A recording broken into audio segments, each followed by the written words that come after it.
OBC समाज सबसे बड़ा हिंदू और सबसे बड़ा ब्राह्मणवादी है। ओबीसी समाज की जब समझ में आ जाएगा तो ओबीसी समाज बहुत उन्नति की तरफ आगे चला जाएगा। प्रीतम लोधी को, जो मध्य प्रदेश का है, उसका तमाम ब्राह्मणों ने बहिष्कार किया और जब लोधी लोगों ने इकट्ठा होकर उनका बहिष्कार करना शुरू कर दिया और बहुत बड़ी तादाद में लाखों की भीड़ इकट्ठी होकर ये ब्राह्मण ने इनको समझा दिया है और जो इनके दिमाग में जाति पाति का कीड़ा दौड़ रहा है, सबसे ज्यादा शोषण इन्हीं का हो रहा है। लोधी लोग भोजन समाज में आते हैं और लोधियों को पूछा जाए किसी चातुर्ण व्यवस्था में ब्राह्मण क्षत्रिय वैश्य हैं, तुम कौन सी कैटेगरी में आते हो, तो पता लगेगा कि ये भी शूद्रों की कैटेगरी में आते हैं। राजस्थान में कभी घड़ा छूने पे मार दिया जाता है, कभी कीर्तन करने पे बहिष्कार किया जाता है, कभी अच्छे कपड़ों पहनने पे बहिष्कार किया जाता है, कभी उनका सम्मान जो है मूछ रखाने पे बहिष्कार किया जाता है। ये ओबीसी लोग यदि ज्योतिराव फुले को पढ़ लेते, रामास्वामी नायगर को पढ़ लेते,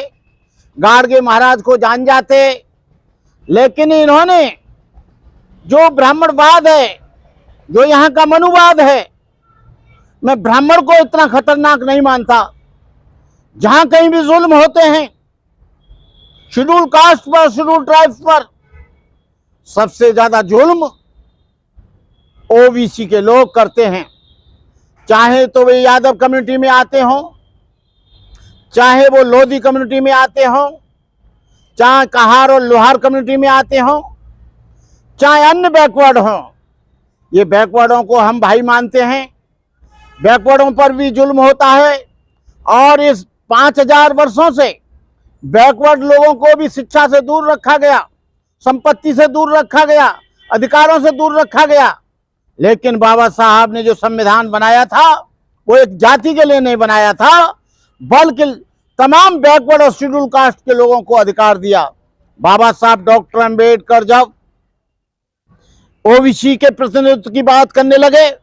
और जब इन लोगों ने नहीं माना तो बाबा साहब अंबेडकर ने केवल इन ओबीसी की वजह से बाबा साहब ने कानून मंत्री से इस्तीफा दे दिया था।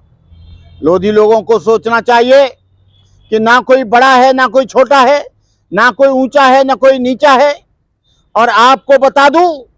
जब आदमी बीमार होता है तो वो वहां जब जाता है हॉस्पिटल में,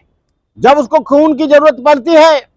तो वो हॉस्पिटल में ब्लड बैंक में जाकर ये नहीं कहता कि मुझे ब्राह्मण का खून चाहिए, मुझे क्षत्रिय का खून चाहिए, मुझे वैश्य का खून चाहिए, मुझे लोधी का खून चाहिए, मुझे धोबी धानु कहा लोहार तेली तमोली पाची का खून चाहिए।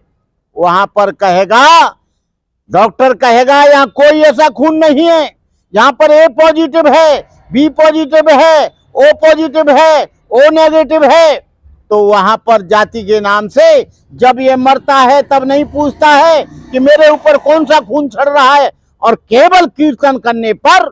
उनका बहिष्कार कर रहे हैं। अरे बहिष्कार हुक्का पानी का क्या करोगे? तुम तो सदियों से हुक्का पानी उनके साथ वैसे भी नहीं पीते हो, सदियों से खान पान वैसे भी नहीं करते हो। वो तो वैसे भी हुक्का पानी और वो छिके हुए हैं, अलग हैं। हुक्का पानी से क्या अलग करोगे? लेकिन ये सामाजिक मान्यताएं, क्योंकि वो बहुत संख्यक रूप में जहां जहां रहते हैं वहां वहां यदि कीर्तन किया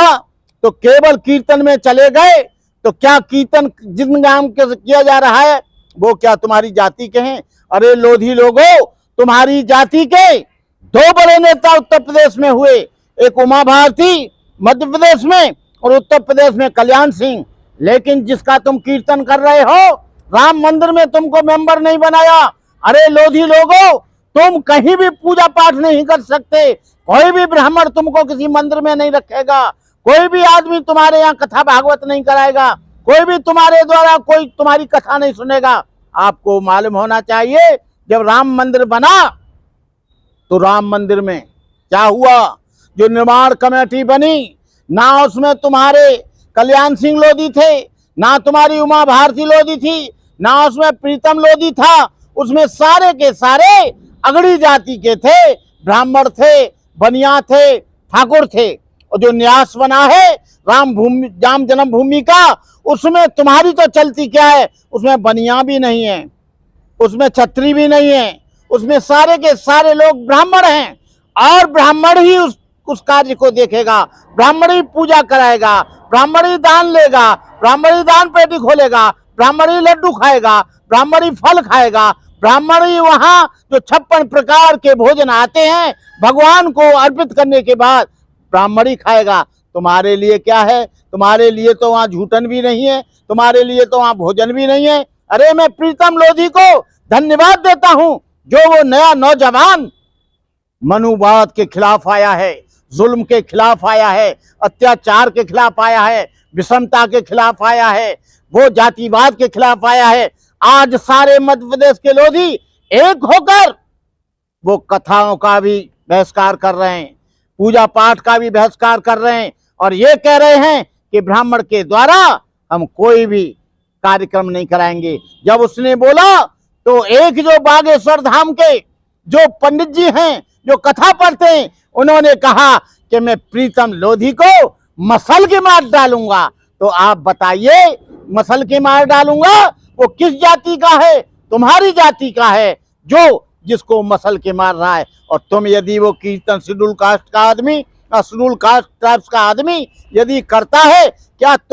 तुमको ये सर्टिफिकेट देकर गया है भगवान कि तुम ही करोगे और कोई नहीं करेगा? इसलिए मैं तमाम देश के दलित लोगों से, शेड्यूल कास्ट के लोगों से, आदिवासियों से और शेड्यूल ट्राइब्स के लोगों से मैं निवेदन करूंगा, चाहे वो भील हो, चाहे मेघवाल हो, चाहे जाटव हो, चाहे कहार हो, चाहे खटीक हो, चाहे पासी हो, चाहे पासवान हो, इन मंदिरों में जाना बंद कर दो, कथा भागवत बंद कर दो। लेकिन आप स्कूलों में अपने बच्चों को भेजो, स्कूलों में जाओ, अच्छी किताबें पढ़ो, अच्छा साहित्य पढ़ो, और उस साहित्य को पढ़ो जिसमें कोई विषमता की बात नहीं कही गई है, उस साहित्य को पढ़ो जिसमें जातिवाद नहीं है, उस धर्म को स्वीकार करो जिसमें छुआछूत नहीं है, उस धर्म को स्वीकार करो जहां तुम्हारे लिए उन धार्मिक स्थलों पर पूरी जाने की स्वतंत्रता है। अरे कब करोगे? आज हजारों वर्ष गुजर गए, लेकिन तुम्हारी समझ में नहीं आता है। दलित लोगों, तुम पर लात पड़ती है, तुम में जूते पड़ते हैं, तुम्हारी पिटाई होती है, मंदिर में तुम्हें जाने नहीं दिया जा रहा है,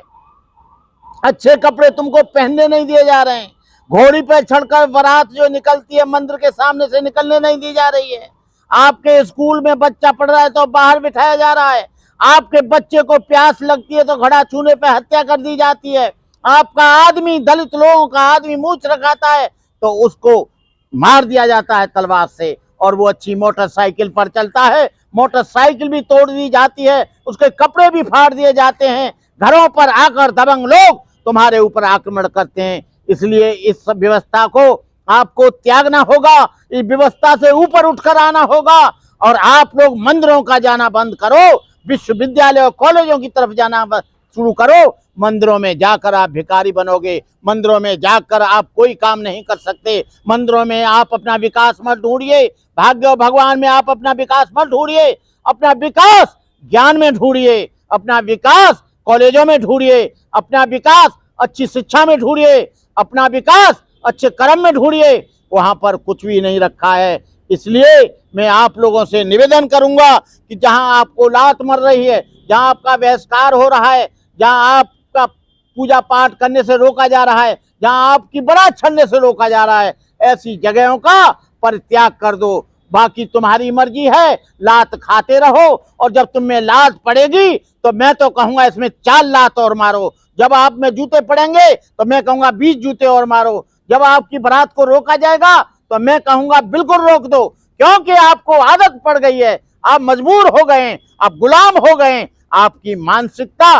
पूरी की पूरी पैराडाइज हो गई है, आपकी मानसिकता डैमेज हो गई है। इसलिए मैं आप लोगों से कहना चाहूंगा कि जहां आपका अपमान हो, बाबा साहब अम्बेडकर ने 1956 में कहा था, जो धर्म तुम्हारी स्वतंत्रता में विरोध पैदा करता है उस धर्म में क्यों रहते हो, जो धर्म तुमको कदम कदम पर अपमानित करता है उस धर्म में क्यों रहते हो, जिस धर्म में तुम्हारे लिए समानता नहीं, जिस धर्म में तुम्हारा शिक्षा के द्वार रोके जाते हैं, जिस धर्म में धन अर्जित करने के अधिकार रोका जाता है, जिस धर्म में तुमको अच्छे मकान से रोका जाता है, उस धर्म में कभी मत रहना। तुम ऐसे धर्म की तलाश करना जहाँ पर समता है, स्वतंत्रता है, भाईचारा है, भ्रातृत्व है, करुणा है, मैत्री है, मुद्दा है, जहाँ गैर बराबरी नहीं है, इंसान और इंसान को सम्मान देने का जो धर्म काम करता है उसी धर्म को स्वीकार करना। बाकी तुम्हारी मर्जी है, रोज जूते खाओ, रोज लात खाओ, रोज पिटाई खाओ, जो भी कुछ करो। आज आपके साथ जो अपमान हो रहा है